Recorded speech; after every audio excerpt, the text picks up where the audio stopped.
제가 오늘 첫 신년 예배 때 무슨 말씀을 전할까 고민을 하다가 제가 최근에 설교하기를 가장 좋아하는 창세기 12장에 아브라함을 하나님이 불러내시는 장면으로 설교를 하기로 마음을 먹었습니다. 그 이유는 이렇습니다. 저는 어렸을 때, 심지어는 목사 안수를 받고 10여 년이 지난 45살 때까지만 하더라도 꿈과 비전이라는 이야기를 입에 올린 적이 별로 없었습니다. 따라서 아브라함을 부르시는 이야기를 보면 땅의 모든 족속이 너를 통해 복을 받으리라, 그런 이야기를 들으면 그냥 이거는 좋은 덕담 정도의 이야기지 나랑은 별 상관이 없는 이야기다, 그런 생각을 하고 살았습니다. 그러다가 제 생각이 바뀌었습니다. 오슬로 국립대 한국학 교수인 박노자 씨가 한국 청년들은 자본주의 전쟁터에서 출세의 전사로 어려서부터 양육을 받았기 때문에 직장을 못 구해 실업자가 되면 한국 청년은 프랑스 청년에 비해 이 현실적 상황을 사회 문제가 아닌 내 무능력 탓으로 해석할 확률이 훨씬 더 높다. 이미 중학교 때부터 살인적 경쟁에 노출된 한국 청년들에게는 타 지역 젊은이와 비교하기 어려울 정도의 낙오에 대한 공포, 경쟁, 그리고 성공에 대한 집착이 내면화되어 있다. 한국의 20대, 30대들의 사망 원인 중에 자살은 1위를 차지하고 있으며 매년 5%에 이르는 이 자살률의 증가 속도는 경제협력개발기구 국가들 중 가장 빠르다. 죽음의 그림자가 짙게 드리워진 어두운 사회에서 새로운 생명의 잉태가 있을 수 있는가? 다른 세상을 꿈꿀 줄 모르는 사회에서 사는 사람의 인간성은 상실될 수 있다는 사실을 언제쯤 깨닫게 될 것인가? 그러니까 이제 박노자 씨는 외국 사람인데 한국에 와서 한국학을 공부한 다음에 이제 오슬로 국립대학의 교수가 된 사람인데요. 한국은 미국, 중국과 함께 자본주의에 대한 지지율이 높아서 자본주의 사회라는 것입니다. 그러니까 이제 프랑스가 자본주의 지지율이 한 37%, 유럽 전체가 50%에 비해 보면 한국은 70%가 높거든요. 중국이 자본주의 사회라는 게 여러분 잘 이해가 안 되시지만 겉으로는 사회주의지만 실제로는 자본주의 사회이기 때문에 자본주의 사회라고 우리가 부르는 건데, 이렇게 어려서부터 살인적 경쟁에 노출된 우리 한국 청년들이 사실은 사회 구조나 사회 문제 때문에 직장을 못 얻는 게 아니라 내 무능력 탓이라고 돌릴 확률이 크다는 거죠. 제가 57년생인데 제가 중고등학교를 다닐 때 제가 배문중학교라고 하는 학교를 다녔는데요. 저 만리동 꼭대기에 있는 똥통중학교였습니다. 그때는 이제 그 시험으로 들어갔는데 제때 무시험이 돼가지고 무시험 제가 2회인가 3회입니다. 그 중학교. 그러니까 이제 좋은 학생들이 들어오다 보니까 이제 배문중학교에 이제 교장부터 시작해가지고 선생님들이 우열반을 이제 만들었습니다. 그래서 수반 하나, 우반 2개, 그 다음에 나머지 7개 반이 있었는데 돌반, 그래가지고 우반, 수반, 우반, 돌반 이렇게 10개 반을 이렇게 우수 돌반으로 나눈 다음에 수반에서 2명을, 꼴찌 2명을 우반으로 떨어뜨리고 우반 제일 잘하는 애를 2명을 올리고 우반에서 꼴찌들을 이제 밑으로 내려보내고 그 다음에 돌반에서 1명을 뽑아가지고 위로 올려보냈습니다. 저희 세대만 하더라도 돌반 이런 말을, 돌대가리 이런 말을 하잖아요. 요새는 어떻게 하시는지 아십니까? 애들이 알짜반, 잉여반 이렇게 말합니다. 알짜 한 50명을 에어컨 펑펑 나오는 독서실에다가 집어넣고 학생들을 따로 관리하는 반에 비해서 사실은 잉여반이라고 그러는 애들은 그냥 그런 에어컨이 안 나오는 그런 이제 도서실에 집어넣고 이제 학생들을 지도하는 그런 학교가 있었는데, 기자가 물었어요. 잉여반에 있는 애한테, 너 저쪽 그 알짜반에 가서 공부하는 애들 보면 화 안 나냐? 학교가 이렇게 차별하면 되냐? 이러니까 그건 제 잘못이죠. 제가 열심히 공부했으면 들어갈 수 있을 텐데 라고 답을 해서 모든 이제 많은 기자들을 놀라게 했는데, 저도 그 얘기 듣고 마음이 너무 아팠습니다. 이렇게 차린적, 그러니까 저희 세대라고 비교해 보면 비교도 안 될 정도의 치열한 경쟁을 겪고 우리 아이들이 자라고 있기 때문에요. 옛날에 웬만하면 서울에 있는 대학을 들어갔지만 요새는 웬만해서는 서울에 있는 대학을 들어가지 못합니다. 그래서 강남이나 분당이나 목동이나 일산에 있는 교회 청년부의 집회를 가보면 아이들이 굉장히 착합니다. 아무리 열심히 공부해도 아버지만큼 좋은 대학을 못 가고, 아무리 좋은 직장을 들어가도 아버님만큼 좋은 직장을 못 가기 때문에 이 아이들은 착해요. 대들지를 모릅니다. 전부 너무 마음이 아픕니다. 저는 제가 중학교를 들어가는 순간 아버지 어머니의 학력을 초월했습니다. 전 스트레스를 받은 적이 없습니다. 제가 아무리 후진 직장을 들어가도 아버지 어머님보다는 좋은 직장을 들어갈 수 있었습니다. 그래서 저는 가난하게 자랐지만 눌리지 않았거든요. 아무래도 사회에서 눌리긴 했지만 얼마든지 그 이겨낼 수 있는데, 이제 우리 애들은 집에서부터 눌려요. 그래서 여러분들이 아이들을 사랑하셔야 됩니다. 정말 열심히 옛날은 10%밖에 대학을 안 갔기 때문에 웬만하면 대학 갔습니다. 근데 지금은 다 대학 가잖아요. 지금은 애들 공부 얼마나 열심히 시키는지, 영어 우리 집 애들 영어 저보다 발음 훨씬 더 좋습니다. 저는 반기문식 발음이기 때문에 좀 후지거든요. 미국에 한 몇 년 있었어도 불구하고. 요새 애들 원어민하고 이렇게 만나서 어려서부터 하기 때문에 영어도 잘하죠. 그 다음에 이런 스마트 기계 다루는 거 보면 정말 우리 옛날 로고 부른 거 블럭 만드시 잘하죠. 웬만한 영화는 외국 영화는 뭐 이렇게 번역 없이도 들을 수 있을 만큼 단군 일의 최대의 학력 자본인데, 너무 이게 사회가 사실은 유동적이지 않고 이미 금수저, 은수저, 흙수저 이렇게 나눠주고 그러다 보니까 아이들이 사실은 성장하거나 사회의 상층부로 올라갈 수 있는 기회가 우리 때보다 훨씬 적기 때문에 굉장히 아이들이 꿈이 사라져 있어요. 그러니까 이제 어떻게 하죠? 자살하죠. 10대, 20대, 30대, 40대 자살률 1위입니다. 그러니까 죽음이 두려워진 세상에서 아이를 낳을 생각이 안 드니까 사실은 출산율 최하입니다. OECD. 이런 상황에서 저는 오랜 동안 꿈을 가져야 된다 이런 이야기를 많이 듣고 자랐는데, 저는 그게 제 마음에 와서 안 닿습니다. 왜냐하면 가난한 집안에 태어나서 등록금을 못 내 1년 중학교 때 휴학을 하고, 물이 귀에 들어가 중이염이 생겼는데 병원은 그냥 약방도 못 가고 뭐 이런 상황에 있다 보니까, 그리고 제가 고등학교 다닐 때는 철거민촌에 있는 철거민촌에서 학교를 다녔고, 교회도 역시 철거민촌에 있는 교회였기 때문에 뭐 꿈을 가져라 그런 이야기를 들으면 저랑 아무 상관없는 이야기처럼 들린 거죠. 게다가 뭐 청와대 들어간 이야기, 뭐 백악관에서 일하는 이야기, 유명한 사회에서 성공한 사람들의 이야기를 들으면 저는 나는 아무 상관없다 이제 그런 생각을 하게 되었고, 그래서 사실은 꿈과 비전이라고 하는 말을 입에 올리지 않았고요. 심지어 목사가 된 지 사실은 10여 년이 지난 45살 때까지만 하더라도 단 한 번도 사실은 제가 설교에 꿈과 비전에 대한 이야기를 한 적이 없었습니다. 그러다가 제가 생각이 바뀌었습니다. 45세가 지나서 목사로 한 10여 년 지나고 난 다음에 성경 말씀을 해석하고 제 삶을 반추해 보면서 저는 하나님께서 우리 모든 그리스도인들에게 주신 꿈과 비전이 있다는 사실을 깨닫게 되었고, 사회에서 성공한 몇 사람들에게 해당되는 이야기가 아니라 하나님의 백성이라면 누구에게나 주신 꿈이 있다는 사실을 깨닫게 되었고요, 땅의 모든 족속이 나를 통해 복을 받게 될 것이라는 꿈을 꾸게 되었습니다. 왜냐하면 실제로 성공한 사람들의 이야기를 듣고 꿈을 가지고 성공한들 과연 누구에게 유익하겠어요? 기껏해야 본토 친척 아버지 집에만 유익한 거 아니에요? 그런데 놀랍게도 주님께서는 우리에게 본토 친척 아비 집에만 보게 되는 사람이 아니라 땅의 모든 족속에 나를 통해 복을 받게 되는 꿈과 비전을 우리에게 주셨고, 이 꿈과 비전은 특별하게 성공한 사람들에게 해당되는 이야기가 아니라 모든 하나님의 백성들에게 해당되는 꿈과 비전이라는 사실을 깊이 깨닫게 됐고, 저는 그래서 오늘 이 말씀을 전하기를 가장 사랑하고 좋아합니다.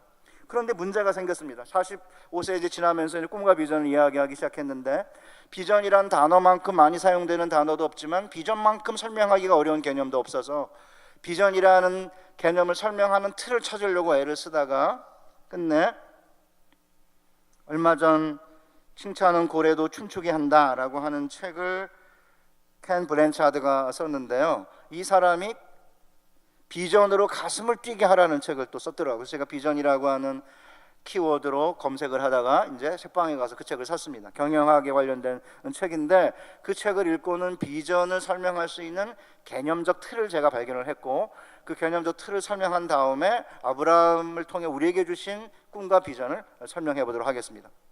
켄 블랜차드는 비전을 한 문장으로 요약합니다. 비전은 자신이 누구이며 삶의 목적이 무엇인지 알며 why, 왜 사는지에 대해서 알며 어디로 가고 있으며 where, 미래의 청사진은 무엇이며 how, 무엇이 그 여정을 인도할지, 어떤 핵심 가치가 그 여정을 인도할지 아는 거다, 이렇게 정의를 했습니다. 하나씩 한번 설명해 보겠습니다. 켄 블랜차드는 비전이 있다라고 말하려면 왜 사는지 why, 왜라고 하는 질문에 답을 해야 된다는 거죠. 우리 사랑하는 영동중앙교회 교회 여러분, 여러분은 개인적으로 왜 사시죠? 존재 목적이 뭐죠? 가정으로서의 존재 이유는 무엇이고, 영동중앙교회가 논현동에 있어야 되는 이유는 무엇이죠? 이 why에 대한 질문에 답을 못한다면 비전이 있다고 말할 수 없다는 것입니다. 켄 블랜차드는 자신의 이론을 쉽게 납득을 시키려고 세계적인 놀이공원인 디즈니 월드를 예로 들어요. 월트 디즈니가 디즈니 월드라고 하는 테마파크 사업을 할 때, 그러면 디즈니 월드의 존재 목적이 뭐냐? 돈 버는 거 이렇게 안 했다는 거죠. 사람을 행복하게 하는 거, 이게 월트 디즈니의 디즈니 월드를 만든 존재 이유라는 것입니다. 이렇게 미국 사람들은 사업을 해도 왜 사업을 하는지, 왜 디즈니 월드가 존재하는지에 대한 이유를 확인하고 하잖아요. 우리는 왜 살죠? 저희 부모님 세대는 왜 사냐 이렇게 물으면 죽지 못해 산다고 그랬습니다. 그래서 저 많이 들었습니다. 죽지 못해 살지. 저는 교회를 다니고 있었음에도 불구하고 너무 가난했기 때문에 부모님 왜 나를 낳으셨나요? 라는 시각장애인 가수의 가사 노랫말이 제 마음을 굉장히 많이 울렸어요. 이렇게 물어보고 나한테 너 우리 집이 이런 집인데 이런 데 태어나려 이렇게 물어보지도 않고 저를 낳았는데 태어나 보니까 찢어지게 가난한 집인 거죠. 그래서 저는 왜 어머님 나를 낳으셨나요? 라고 하는 그 가사가 정말 가슴에 많이 와 닿았습니다. 영동중앙교회는 왜 논현동에 지금 존재해야 하죠? 이 Y에 대한 질문에 목회자와 당회와 장로님들과 권사님들과 안수집사님들과 온 교우가 하나가 돼야 그 교회에는 비전이 있다고 말할 수 있다는 거죠. 물론 동일한 비전이. 그럼 두 번째, 켄 블랜차드는 비전에 내가 어디로, where, 어디로 가는지에 대한 분명한 구체적인 청사진이 있어야 된다는 것입니다. 그 디즈니 월드는 어떤 미래의 청사진이 있냐 하면, 공원에 들어오는 손님들의 입가에 띈 미소가 공원을 나갈 때까지 지속하게 만드는 게 이게 미래의 청사진이래. 그러니까 아주 구체적이잖아요. 그러면 나는 개인적으로, 우리 가정은, 교회는, 내가 섬기는 직장은 앞으로 10년, 20년, 30년 후에 어디로 가고 있는지, 어디로 갔으면 좋을지에 대한 분명한 인식이 없으면 그러면 비전이 있다고 말할 수 없다는 거죠.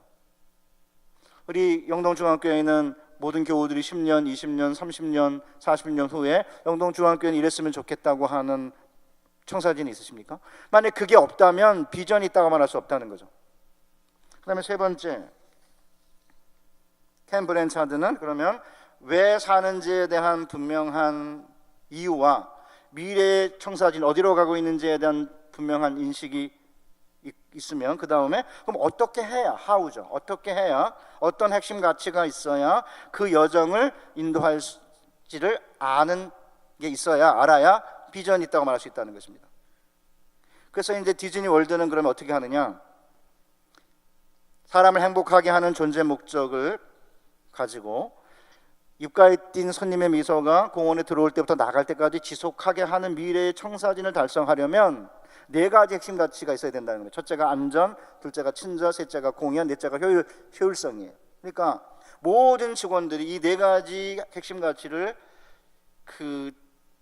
매일같이 그걸 실행에 옮기면 디즈니 월드의 존재 목적과 미래의 청사진을 달성할 수 있다는 것입니다. 그래서 그것을 근무 수칙에 넣어가지고 매일 그거를 외우고 그대로 하려고 한다고 그러거든요. 그러니까 예를 들어 두 번째가 친절이 핵심 가치니까 친절하게 모든 손님들을 대하는 거 중요하다는 거죠. 근데 갑자기 하는 비명소리가 들리면 손님 죄송합니다, 비명소리 나는데 가봐야겠습니다 라고 뛰어가야 된다는 겁니다. 근데 안전이 더 큰 가치니까. 그런데 이거는 바이킹 타다가 사람들이 비명 지르는 걸 거야 라고 치부하고 안 가면 안 된다는 거죠. 그렇다면 교회도 마찬가지인 거죠. 직장도 마찬가지, 내 개인이나 가정도 마찬가지인 거죠. 우리가 왜 존재하는지에 대한 분명한 이유와 어디로 가고 있는지에 대한 분명한 인식과 함께 어떻게 해야 그 여정을 인도할지, 어떻게 해야 그 여정을 갈 수 있는지에 대한 분명한 핵심 가치가 있어야 된다는 것입니다. 저는 지금 모든 개개인 하나하나가 하나님으로부터 각각 다른 비전을 받아야 된다, 그런 얘기를 하는 게 아닙니다. 그리스도인이라면 누구에게나 주신 하나님의 비전이 그게 아브라함에게 주신 비전인데, 아브라함을 불러내시면서 주신 비전을 보면 모든 그리스도인들에게 주신 꿈과 비전이 담겨 있어요. 그래서 켄 브랜차드의 이 비전에 대한 개념의 틀을 가져다가 한번 적용해 보겠습니다. 우선 제가 읽어보겠습니다. 12장 1절 제가 읽으면서 동사의 형태가 세 가지가 나옵니다. 명령형, 미완료형, 완료형 세 가지가 나오는데 그걸 분류해 보면서 제가 읽어보겠습니다. 여호와께서 아브라함에게 이르시되 너는 너의 고향과 친척과 아버지의 집으로부터 떠나라는 동사는 없습니다. 원문에 내가 내게 보여줄 땅으로 가라, 첫 번째 동사입니다. 명령형입니다. 그러면 내가 너로 큰 민족을 이루게 할 것이며, 미완료형입니다. 내가 내게 복을 줄 것이니, 미완료형입니다. 내 이름을 내가 창대케 할 것이라, 미완료형이에요. 그 다음 너는 복이 되라, 명령형입니다. 너를 축복하는 자에게는 내가 복을 내릴 것이며, 미완료형. 너를 저주하는 자를 내가 저주할 것이다, 미완료형입니다. 마지막 땅의 모든 족속이 너로 말미암아 복을 얻을 것이라 하신지라, 이게 완료형입니다. 그러니까 복이라는 동사가 4번 나오고요, 복이라는 명사가 1번 나옵니다. 그러니까 창세기 12장 1절에서 3절은 복이라는 동사가 4번, 명사가 1번 나오면서 하나님께서 여러분과 저를 부르신 소명과 꿈과 비전이 복과 긴밀하게 연관되어 있음을 보여주거든요. 많은 그리스도인들이 기복주의는 안 된다 그러는데 전 정말 답답합니다. 기복주의가 뭐냐 하면, 제가 좀 더 설명을 다시 길게 할 텐데, 기복주의는 본토 친척 아버지 집에만 복이 국한되도록 사는 게 그게 기복주의지, 본토 친척 아버지 집으로부터 나와 하나님이 가라는 곳에 가서 거기서 복이 되면서 땅의 모든 족속이 나를 통해 복을 받게 되는 건, 이건 기복주의가 아닌 거예요. 그런데 놀랍게도 교회 안에 기복주의를 잘못 설명해가지고 교회에서 복의 이야기가 사라지기 시작했어요. 물론 옛날에는 복 이야기를 너무 많이 해서 이제 문제라고 그러는데 지금 복 이야기 하지 않습니다. 복 이야기를 하지 않으니까 돈이 복이 되고, 지위가 복이 되고, 명예가 복이 되고, 권력이 복이 되고, 세상이 복이 돼가지고 말로는 기복주의라고 안 된다고 그러면서 세상에 나가서 복 받으려고 하는 사람들로 가득 차 있어요. 저는 이게 심각한 세속화입니다. 복은 오직 하나님만이 주시는 것이기 때문에 하나님께 나와서 복을 달라고 빌어야 되는 거고, 하나님께 나와서 새해 가장 중요한 첫 봄을 하나님께 드리면서 제단을 쌓고, 거기에서 하나님 앞에 기도의 제단을, 기도줄을 붙잡고 기도의 줄을 놓지 않고 끊임없이 이렇게 기도하면서 하나님께 복을 받아, 이게 사실은 성경에서 이야기하는 여호와의 종교인데, 기복주의는 안 된다. 그래서 겉으로는 굉장히 스마트하고 합리적이고 멋져 보이는데 실제로 복을 원하지 않는 게 아니라 딴 데서 복을 원하는 거죠. 그러니까 돈 있으면 복을 받을 것을 하니까 돈 추구하죠, 외모 추구하죠, 명예 추구하죠, 권력 추구하죠, 세상에 명문가문 만드는 거 이거 다 추구하면서 겉으로 아닌 척하면서 실제적으로 복을 받아야 되는 가장 중요한 분인 그분에게 나와가지고 사실은 복을 구하지 않으니까 이 세상에 세속적인 복을 추구하다 보니까 교회가 세속화된 거 아닙니까? 제가 2명이나 주례를 선 저의 그 친한 목사님이 한 분 계신데, 원래는 건대 기계공학과 교수예요. 그래서 나중에 이제 목사가 되신 분인데, 목사가 되기 전이었던 것 같아요. 이제 유학생들을 복음 전하려고 이제 목사가 되신 분인데, 지금도 건대 교수입니다. 근데 굉장히 엄청나게 바쁜데 상을 많이 타는 거예요. 그래서 제가 물어봤습니다. 어떻게 해서 그렇게 창의적인 생각을 많이 해가지고 상을 많이 탑니까? 그러니까, 목사님, 창의적이 되려면 창조주 하나님을 만나야죠. 새벽에 창조주 하나님을 만나면 하나님이 창조적인 생각을 줍니다. 이게 정답 아니에요? 아니, 창조주 하나님을 만나야 창조적인 생각을 하는 건데 새벽 기도를 안 나오니까 창조주 하나님을 만날 수가 없는 거죠. 그리고 사실은 속으로는 복을 엄청나게 사실은 원하면서, 성경에서 말하는 복은 기복주의라고 내팽개치고 세상의 복을 추구하기 시작하면서 한국 교회가 심각하게 멍들었습니다. 그러니까 예배 안 드리죠. 뭐 예배 안 드려도 뭔 상관이에요? 세속적인 복을 얻는데. 새벽기도 안 하죠. 그 옛날에는 가난하고 못 먹고 사실은 배부르고 등 따스지 못했을 때, 배고프고 하시는 추울 때에는 열심히 나와서 새벽기도도 하고 예배도 드리고 기도회도 하고 철야도 하고 이렇게 했는데, 이제 등 따스고 배부르니까 이제 안 하면서 그 다음에 합리적으로 뭐라고 말하냐면 기복주의다 이거죠. 복 달라고 기도하는 거.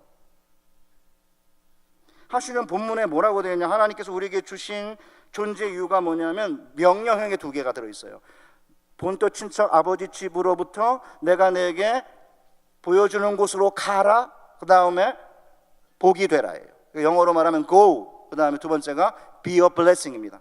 가라, 복이 되라, 이것이 여러분과 저의 존재 목적인 거죠. 그러니까 사실은 뭐 많이 배우고 또 그 출세도 하고 성공도 하고 그렇지 않은 분이라 하더라도 시골에서 자라가지고 중매에서 전혀 모르는 집으로 시집을 왔는데 시댁에서 평생 핍박받고 예수 믿는다고 고통을 당했지만 그 권사님 때문에 그 시댁이 예수를 믿게 되었다고 한다면 그 권사님이야말로 하나님께서 주신 비전을 성취한 인물이 아닙니까?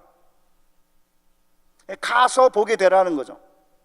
그렇기 때문에 실제적으로 본토 친척 아버지 집으로부터라고 하는 게 붙어있는 이유가 뭐냐면, 아까 제가 말씀드렸지만 사실은 인간들 중에 어떤 인간들은 복이 아니고 재앙이죠.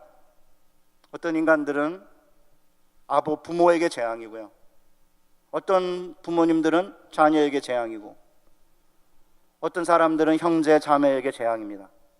그런 사람들 뭐 그렇게 많지 않습니다. 세상에서 잘 나간다고 모든 사람들이 이야기하는 분들 자세히 한번 들여다보세요. 그분들이 어디에만 복인가? 예수 믿지 않고 이런 꿈을 갖지 않으면요, 대부분은 본토 친척 아버지 집에만 복입니다.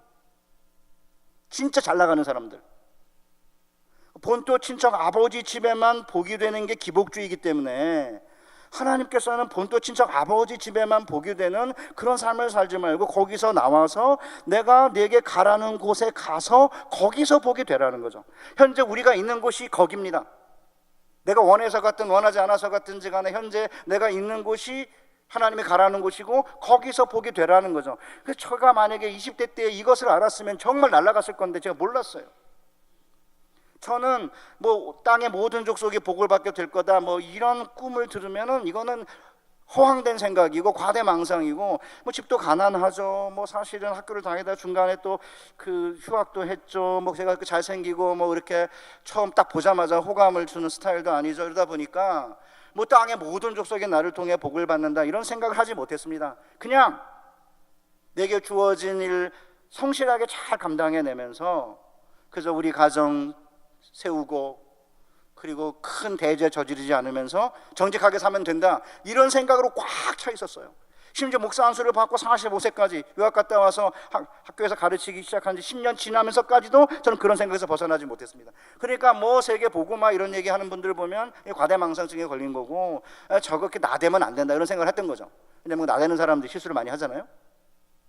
저는 나대지 않았기 때문에 실수 많이 안 했습니다. 그러니까 그래서 주님은 뭐라고 하시냐면 본토 친척 아버지 집에만 복이 되는 삶을 살지 말고 나오라는 거죠. 제가 이걸 알았으면 얼마나 좋았겠습니까? 집도 별로 안 좋은데 집안도 그냥 나오면 되는 거잖아요. 왜 고민해요? 본토 친척 아버지 집이 좋은 사람들이 문제죠. 본토 친척 아버지 집이 좋은 사람들은 나오기가 힘들어요. 그렇지만 거기에 있는 한 거기에만 복이 되는 사람인 거죠. 사실은 저는 오랜 동안 그냥 내 가정 잘 보살피고 뭐 내가 맡겨진 교회나 내 부서 잘 이렇게 감당하면 된다. 그리고 그게 정말 대단한 가치라고 생각했어요. 땅의 모든 족속이 나를 통해 복을 받게 된다는 이런 이야기는 그냥 덕담 수준 정도고 그냥 성경에 나오는 이야기지 나랑 무슨 상관이냐는 생각을 하게 되었는데, 저는 본문을 읽으면서 아브라함에게 본토 친척 아비집으로부터 내가 내게 지시하는 곳에 가서 거기서 복이 되라, 이것이 얼마나 큰 감동이요, 이것이 얼마나 큰 우리에게 주신 복인지를 늦게야 깨달았습니다.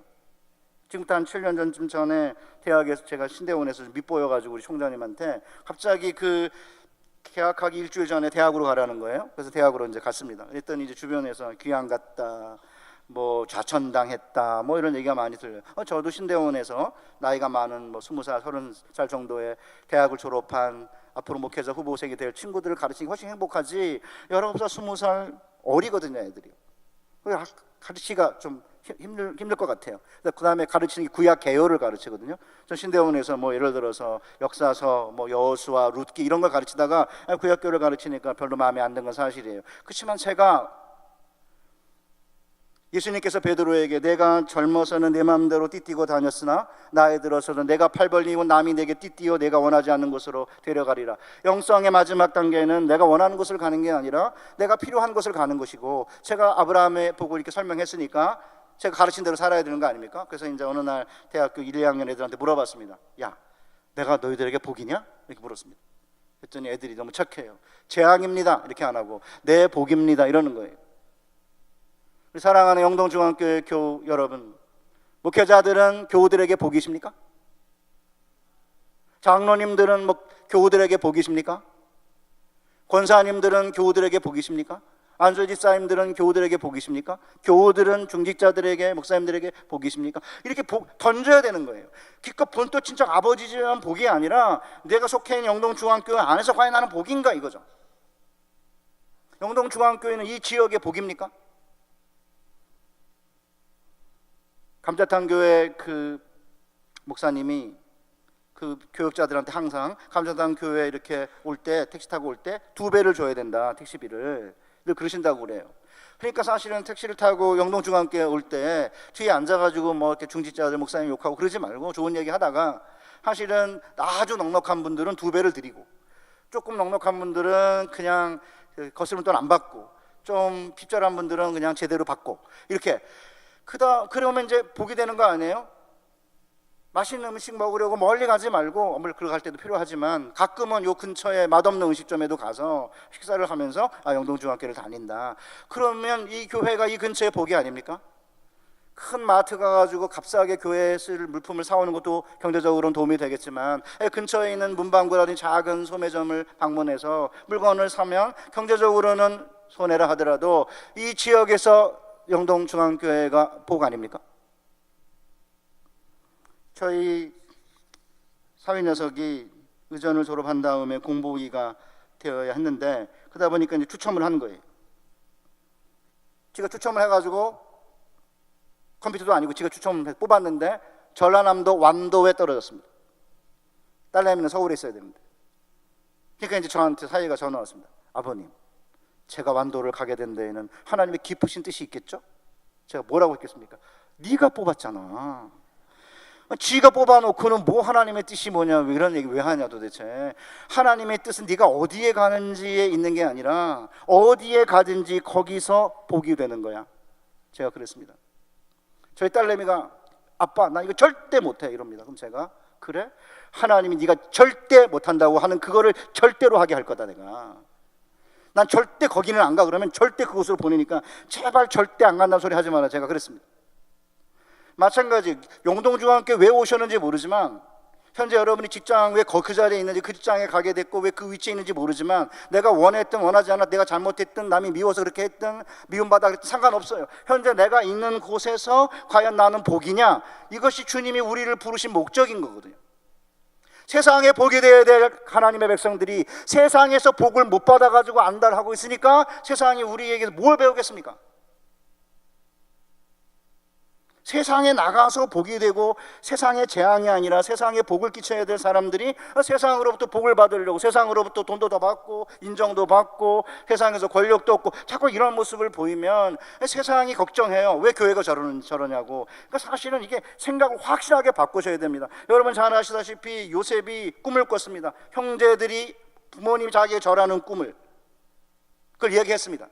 그러니까 형들이 미쳤냐? 그러면 네가 우리 왜 왕노릇 한다는 거냐? 이렇게 질문하잖아요. 그리고는 끝내는 이제 미워가지고 도단에 형들이 있을 때 부모가 무슨 일이 있는지 안부를 알아보라고 그래가지고 이제 요셉을 보냈는데, 요셉을 보고 형들이 팔아먹지 않습니까? 애굽으로 내려갔습니다. 39장 1절에 창세기 뭐라고 되어 있습니까? 요셉이 이끌려 애굽에 내려가매 애굽의 신하 시위대장 보디발이 그를 그리로 데려간 자의 손에서 그를 산이라. 그 다음에 뭐예요? 하나님께서 요셉과 함께 하심으로 그가 형통한 자가 되어 그의 주인의 집에 있으니. 무슨 얼어 죽을 형통이에요? 하나님 함께 하셨으면 팔려가지 말게 했었어야죠. 그래서 놀랍게도 애굽의 노예로 팔려간 순간부터 요셉이 손을 대는 것마다 복을 받거든요. 그러니까 하나님께서 범사의 요셉의 손에서 형통케 하셨다. 그러니까 이제 보디발이 그것을 보고 하나님이 함께 하셔서 형통하셨음을 보았다고 되어 있어요. 그리고는 개인 비서로 삼은 다음에 나중에 가정총무를 삼거든요. 10년 동안 보디발의 집이 복을 받았습니다. 요셉을 통해서. 그런데 갑자기 보디발의 아내가 요셉을 유혹하거든요. 눈짓하면서 동침하자고 그러잖아요. 그런데 그걸 거부해요. 그런데 이렇게 요셉이 성실했음에도 불구하고 그는 성폭행범의 누명을 쓰고 감옥에 가지 않습니까? 그런데 뭐라고 되어 있습니까? 40장에 요셉이 하나님의 요셉과 함께 하심으로 그가 형통한 자가 되어 감옥의 간수의 눈에 들었으니.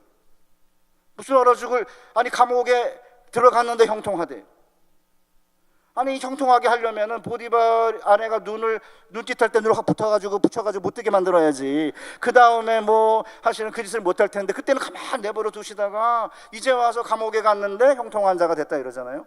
1년이 지났어요. 감옥에서요. 술 맡은 관원장이랑 떡 맡은 관원장이 꿈을 꿨는데 요셉이 알아맞추잖아요. 떡 맡은 관원장은 목이 날아갈 거고 술 맡은 관원장은 복직될 거다. 아니나 다를까 그대로 됐잖아요. 그런데 이 술 맡은 관원장이 잊어버려요. 2년 동안. 형통한 자가 됐으면 감옥에서 빨리 나오게 하셔야 될 거 아닙니까? 그런데 이제 3년이 지난 후에 바로가 꿈을 꿨는데 아무도 그 꿈을 알아내지 못하자 술 맡은 관원장이 옛날에 내 꿈을 맞춘 애가 하나 있었는데 그렇게 걔를 불러냈어요. 요셉입니다. 그래서 보디발의 집의 감옥에서 나와가지고 바로의 꿈을 알아맞추면서 13년 만에 바로의 총리 대신 되는 거 아니에요? 13년 걸렸습니다. 그 사실은 요셉이 애굽의 총리 대신 되는 꿈을 지가 꾼 겁니까? 아닙니다. 하나님이 꿈을 주신 거죠. 꿈에 습격을 당한 거죠, 요셉이. 그리고는 그 꿈 때문에 5만 가지 고생을 한 거죠. 여러분이 창세기 39장부터 읽으면 요셉이 한마디도 안 합니다. 요셉의 감정이 한 번도 언급이 안 되어 있습니다. 그냥 묵묵히 자기의 소명처럼 운명처럼 뚜벅뚜벅 그 길을 가는데 13년 만에 17살 먹은 요셉이 애굽의 총리 대신이 되잖아요. 그리고 나서는 형들이 기근 때 음식을 사러 온 걸 보고는 그때서야 요셉이 꿈을 생각해냈다고 했습니다. 저는 하나님께서 우리에게 뭘 요구하시는 거냐면 하나님이 가라는 곳에 가서 거기서 복이 되겠다고 하는 꿈을 받아들이면 어떤 일을 이루어 주실 거냐면 왜예요? 마지막 3절에 나와요. 땅의 모든 족속이 너를 통해 복을 받을 것이니라. 완료형이에요. 그러니까 우리의 미래의 청사진이 뭡니까? 땅의 모든 족속이 나를 통해 복을 받는 거죠. 이런 미래의 분명한 구체적인 청사진을 꿈꾸면서 그 다음에 우리가 순례자의 삶을 살아가면 비록 요셉처럼 남의 집에서 남의 복이 되는 일만 하는, 나에겐 복이 안 되고 남에게만 복이 되는 그런 일을 10년, 어쩌면 누명을 쓰고 감옥에 들어가야 되는 이런 3년의 고통이 있음에도 불구하고 끝내는 그 후에 땅의 모든 족속이 우리를 통해 복을 받게 되는 그 꿈이 이루어진다는 거죠. 왜 완료형이냐면 원래 완료형은 과거를 가리키는 용도로 많이 쓰이는데 너무나 분명할 때에는 하나님의 약속처럼 미래에 일어날 일이지만 이미 확신하면 완료형으로 써요. 그래서 학자들은 고상한 척하면서 신적 완료형이라고 말해요. 여기에 쓰인 거예요. 그러니까 여러분과 제가 땅에 본토 친척 아버지 집에만 복이 되는 삶이 아니라 거기서부터 나와서 땅에 모든 족속이 복을 받게 될 것이라고 하는 그 미래의 청사진을 꿈꾸면서 우리가 만일 우리에게 주어진 일을 잘 감당해낸다면 하나님께서 다 하시겠다는 거예요. 그 중간에 미완료형으로 되어 있는 5개 단어가 그겁니다. 한번 보실까요? 내가 너로 큰 민족을 이루게 할 것이며 내가 너로 복을 줄 것이며 내가 너를 복 줄 것이며 내가 내 이름을 창대케 할 것이며 내가 너를 복 주는 자를 복 줄 것이며 내가 너를 저주하는 자를 저주하리라. 전부 다 내가 주어예요. 여호와가 주어예요. 전부 미완료형이에요. 왜요? 미래에 일어날 거니까. 이게 하오예요. 비전의 세 번째 요소죠. 어떻게? 우리 사랑하는 영동중앙교회 교회 여러분, 저는 오랜 동안 아까도 제가 말씀드렸지만은 축소주의자였어요. 미니멀리스트였습니다. 그냥 큰 꿈 꾸지 말고 뭐 비전 이런 거 얘기하지 말고 내게 주어진 일 최선 다해 성실하게 잘 감당해내면 되는 거지, 나대거나 살치지 말아라, 그런 생각하고 오랫동안 살았어요. 그러니까 땅의 모든 족속이 나를 통해 복을 받게 된다, 이런 거는 아예 꿈도 꾸지 못했던 거죠. 그런데 주님은 우리를 불러내셔서 기껏해야 본토 친척 아버지 집에만 보게 되는 자가 아니라 땅의 모든 족속이 나를 통해 복을 받게 될 것이라는 꿈을 꾸고 약속의 땅을 향하여 꿈꾸며 나아가라는 거죠. 이게 당대에만 이루어지지 않을 수 있습니다. 왜냐하면 아브라함이 꿈을 주셨는데 아브라함, 이삭, 야곱, 요셉 4대가 걸렸거든요. 그러니까 나이가 드신 장로님들이나 권사님들은 뭐 이미 나이 들었는데 뭘 하라는 거냐 이러지 마시고요. 저희 어머님이 심장에 판막에 좀 이상이 생기셨다 그래가지고 84인데 이렇게 가운데 갈비뼈를 완전히 절개하고 수술 받으셨어요. 저희는 처음에 판막에 뭐 이상이 있다 이래가지고 84이니까 뭐 어디서 많이 사신 거 아닌가, 그래서 굳이 뭐 이렇게 막 절개까지 하면서 뭐 수술을 해야 되나 이런 생각을 잠깐 했었어요. 그랬더니 의사 선생님이 무슨 얘기냐, 절개할 만큼 건강하시니까 절개하고 해도 된다 이래가지고 절개하고 수술하셨어요. 회복 엄청 빨리, 의사 선생님 보기에 하시는 보름은 걸릴 거라는데 일주일 만에 퇴원하셨습니다. 100세까지 사실 것 같습니다. 그러니까 권사님 장로님 앞에 100세까지 사실 거예요. 뭐 하실 건데? 내 아들 제때 나를 통해 복을 받게 되는 열방의 수보다는 내 아들 때, 내 손자, 내 증손자 때 나를 통해 열방의 복을 받게 될 것이라는 꿈을 가지고 기도하시면 되잖아요. 시간 날 때 오셔서 기도하고 무릎 꿇고 이 교회에 속해 있는 많은 젊은 친구들을 위해서 기도하고, 그러면 이 세상에서 복을 못 받아갖고 안달하는 모습이 아니라 이 땅에 복을 전달하는 자로서 하나님께 복을 받아서 그 복을 나누어 주고, 마지막에 간에 딱 누웠을 때 제가 제일 바라는 건, 내가 딱 누웠을 때 간에 사람들이 와서 뭐라 그럴까, 그래 김 목사는 우리에게 복이었어, 그 얘기 들어야 되는 거 아니에요? 그 다음에 다른 어떤 칭송이 무슨 의미가 있겠습니까? 학벌이 뛰어났다, 뭐 어쩌라고요? 돈이 많았다, 어쩌라고요? 뭐 돈이 많으면 어쩌라고는 아니고 뭐가 있긴 있겠지만 뭐 어쩌라는, 그래서 어쩌다는, 그래서 본토 친척 아버지 집에만 보게 돼, 뭐 어쩌라는 거예요? 세상 사람도 그렇게 살아요. 우리에게 주신 돈, 명예, 지위 이런 걸 가지고 모든 땅의 족속들이 나를 통해 복을 받게 될 거라고 하는 마지막 관 앞에서의 그 이야기를 듣기 위해 하는 건 아니지만, 그렇게 살아갈 때 땅의 모든 족속이 우리를 통해 복을 받게 되는 거고, 한 사람의 크기는 누웠을 때야만 비로소 안다고 그러지 않습니까? 관에 누웠을 때만. 우리 사랑하는 영동중앙교회 교회 여러분, 하나님께서 우리를 부르신 것은 내가 본토 친척 아비 집으로부터 내가 내게 지시하는 곳으로 가서 거기서 복이 되라. 그래서 우리에게 생명을 주신 거고, 우리가 이 존재 목적을 받아들이고 땅의 모든 족속이 나와 내 가족과 내 자녀와 내 후손들을 통해 복을 받게 될 것이라는 미래의 청사진을 꿈꾸며 우리에게 맡겨진 삶을 잘 감당해내고, 말씀을 읽고 순종하고 기도하고 하나님께 나아가는 이 일을 잘 감당해낼 때, 마지막으로 하나님께서 우리를 큰 민족이 되게 하실 것이고, 우리를 복 주실 것이고, 우리 이름을 창대케 하실 것이고, 우리를 복 주는 자를 복 주시고, 우리를 저주하는 자를 저주하실 것입니다. 이런 비전으로 한 해를 시작하시고 남은 생에 하나님께 복을 받아 복을 나누어 주면서 사는 복된 교우들 되시기를 주님의 이름으로 축복합니다.